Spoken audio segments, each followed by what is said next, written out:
My name is Atheon, and today is going to be a long one. Over the coming weeks, I'll be dropping guides for all of the raids to help new and returning players really get into Destiny's fun and more collaborative pieces of content. So today, we're going to be starting off with the Vault of Glass Reprise raid brought over from Destiny 1. Before we hop in, please leave a like and subscribe to the video and catch me live on twitch.tv at twitch.tv/Atheon. So buckle up because we're covering every encounter. We're going to give loadout recommendations, PvE tips, and a little bit more. Starting off, raising the Spire. Upon loading into the raid, you'll have to split into 3 teams of 2 on the left, middle, and right-hand sides of the area. Each position will have a plate that must be stood on until it is fully raised. This is how you build the Spire to get into the Vault of Glass. Once fully raised, you do not need to continuously stand on the plates, but you will need to defend it against the Praetorian Minotaurs. The Minotaurs cannot step on the plate at all, or the plate's progress will be reset completely. Other Vex enemies won't impede progress. Keep an eye out for Cyclopses that spawn periodically. Kill them as fast as you can so they won't become an issue. Once you've successfully raised the Spire from defending your fully raised plates, you will gain access to the rest of the raid. Now, throughout the video, I'm going to have all of my loadout recommendations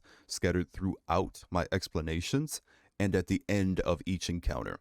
So be sure to look out for that. Now, before we continue, here is a route to one of the secret chests. Remember that depending on your group, you might not be able to reach the chest, unfortunately, so it's important to get there as fast as you can. Moving on to the longest and most tedious encounter of the raid, known as Confluxes. Now, this encounter is simply a test of endurance while defending a total of 3 Confluxes throughout the encounter. There are 3 rounds, where each round will increase the number of confluxes you'll need to defend. Think of this as the Vex integration public event, but on a larger scale. It is important to note that there are overload minotaurs throughout the encounter, which spawn after about 1 to 2 wyvern waves, so make sure you have a weapon or ability that has overload rounds or capabilities. The wyverns are going to be your biggest concern because they are able to destroy you if you're not on your game. As long as you split your teams up to the left, middle, and right-hand sides of the room, you should get into a nice ad clearing flow. Moving on to the Oracles encounter. There are 5 phases of 7 Oracles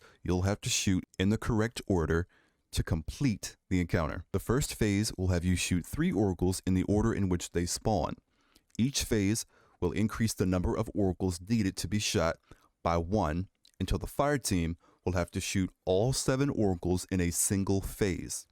The Oracles have a distinct audio cue, so make sure the game volume is up. If you take too long or shoot an Oracle out of order, you will be marked for negation. We'll wipe you very soon. There is a pool of light that will cleanse you of this negation, and you'll have to repeat the previous Oracle rotation to continue. Now, it is important to note that you cleanse as a team if multiple people are marked. Make sure no one jumps the gun and steps into the pool too early. While you are keeping track of Oracles, there will be enemies spawning alongside hobgoblins being on the platforms in the distance, so be careful of them. There are a number of ways to tackle this encounter, but I'm going to give you one of the ways that eliminates all confusion. If you don't feel confident in your memory, that's okay, you will get better over time. For newer players, it's best to assign each person an Oracle and have one player focus on 2 Oracles. That way, no one is overloaded with an entire set of Oracles during your first couple of runs. Now, if you are confident, then go for multiple Oracles and practice. Go crazy. This encounter is just a balance of enemy clearing and memorizing your order of Oracles. 1, 2, 4, 3, 5, 6, then just 6. 1, 2, 4, 3, 5, 6, 7. Now we come to the Templar. This is where you want to bring your best DPS to absolutely melt his face off. The way Templar starts is with the relic holder. The person holding the relic is the lifeline to damaging the Templar. Once the encounter starts, there are going to be 3 Oracles that randomly spawn around the area. So you want to spread out 2 other members of your fire team in addition to the relic holder to cover all 3 Oracles. Once you've destroyed them in the correct order, the relic holder will then use the relic's super to take down the Templar's shield. Now it's time for fast DPS. While everyone else does DPS, the relic holder will need to locate a glowing red ring that randomly spawns around the area. This ring symbolizes where the Templar is about to teleport. It's the relic holder's job to block the teleport to extend your team's DPS phase to eventually kill the Templar. It is important to note that anyone on the fire team, relic holder or not, can block the teleport if necessary. Once it's all said and done, the Templar should be a piece of cake. After you've defeated the Templar, you'll have to go through the Gorgon's Maze. Now, as you're watching on the screen, you can brute force this encounter with hunters or by just staying out of the Gorgon's immediate line of sight. It's pretty simple to go through, but remain quick as you're sticking to the wall. Once you've made it through the puzzle, you will be greeted to the first encounter in the boss room before Atheon. The Gatekeepers encounter is pretty much like a relay race. The objective of the encounter is to defend and raise all confluxes while clearing adds until the encounter is over. Again, it is another defense encounter with enemy clearing.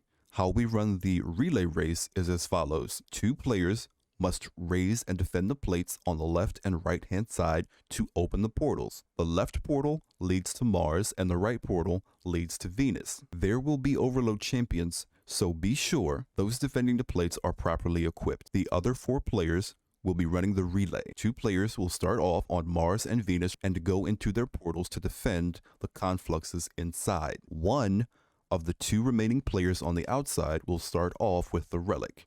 And the last of the 4 players running the relay will be the floater.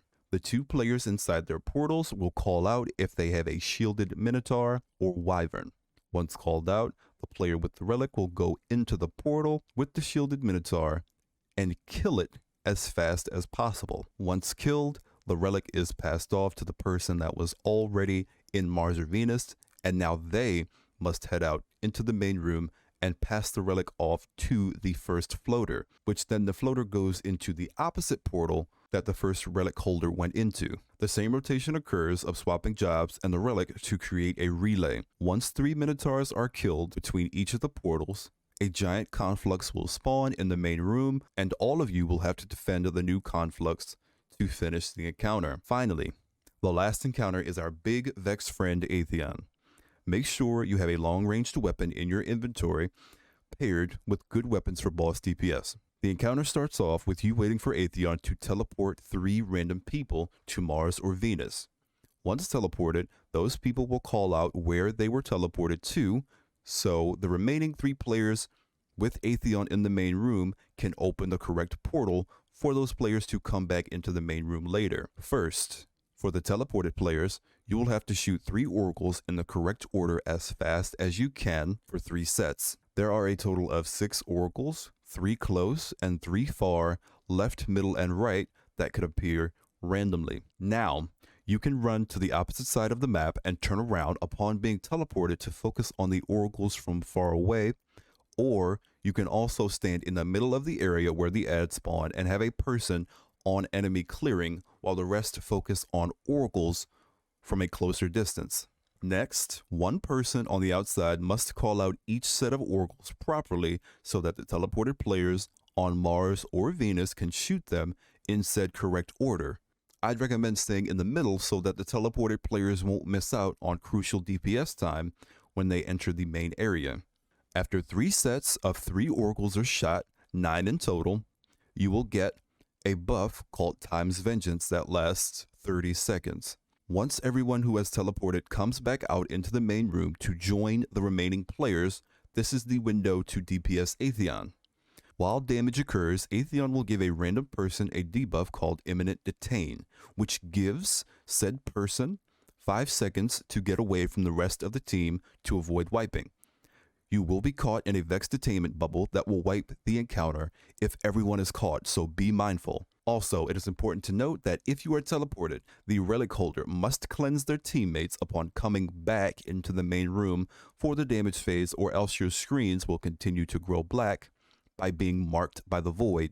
This will ultimately lead to your deaths. After killing Atheon, you have successfully completed the Vault of Glass raid in hopes of getting that sweet Vex Mythoclast. So, I hope you found this video helpful, and be sure to leave me some comments on where I can improve for future guides.